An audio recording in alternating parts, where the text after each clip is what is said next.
grâce, la paix et les bénédictions de mon Seigneur et Sauveur Jésus-Christ soient sur vous. Le voyage avec le Seigneur comporte beaucoup de hauts et de bas. Parfois, la route est étroite, mais je vous encourage à ne pas abandonner. Vos progrès serviront de témoignage pour que d'autres soient encouragés et édifiés. Sur ce, nous vous souhaitons la bienvenue sur Jésus-Christ, le seul dominateur, une autre chaîne d'évangélisation. N'oubliez pas de vous abonner, d'aimer et de partager pour que l'Évangile aille le plus loin possible. Vous êtes actuellement à l'écoute de la méditation du jour et aujourd'hui notre méditation a pour titre « Continuez à pratiquer ». Continuez à pratiquer.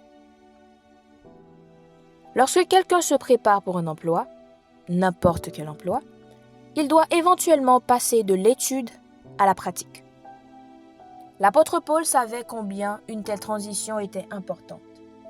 C'est pourquoi, même alors qu'il était enfermé dans une prison romaine, il a enregistré les paroles suivantes pour les croyants de Philippe en Grèce. « Ce que vous avez appris, reçu, entendu et vu en moi, pratiquez-le. Et le Dieu de paix sera avec vous. » Philippiens chapitre 4, verset 9.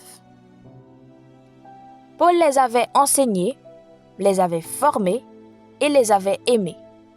Et c'est pourquoi, depuis l'isolement d'une cellule de prison, Paul leur a donné le pouvoir de vivre ce qu'ils avaient appris.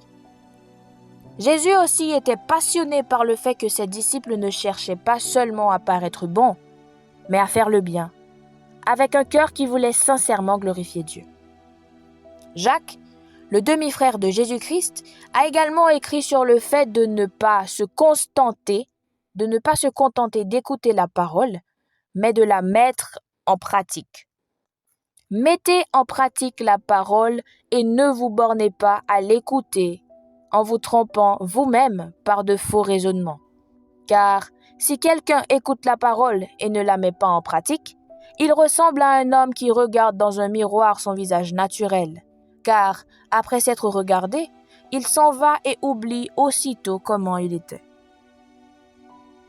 Jacques 1er, versets 22 à 24. C'est une chose de savoir quelque chose, mais c'en est une autre de mettre cette connaissance en pratique. La paix de Dieu est un don qu'il nous fait. C'est quelque chose que nous expérimentons lorsque nous nous approchons de lui en vivant d'une manière qui l'honore. Si nous connaissons sa volonté, mais ne faisons rien pour y parvenir, cela montre que nous ne voulons pas vraiment honorer Dieu. Mais si nous faisons sa volonté, alors nos actions illustrent que notre identité est enracinée en Christ. Et notre proximité avec Christ nous permet de faire l'expérience de sa paix. Faire la volonté de Dieu, et pas seulement apprendre à connaître la volonté de Dieu, libère sa paix. Alors, aujourd'hui, étudiez ce que Paul a enseigné et modélisé, ce qui est en fin de compte ce que Jésus-Christ a enseigné et modélisé.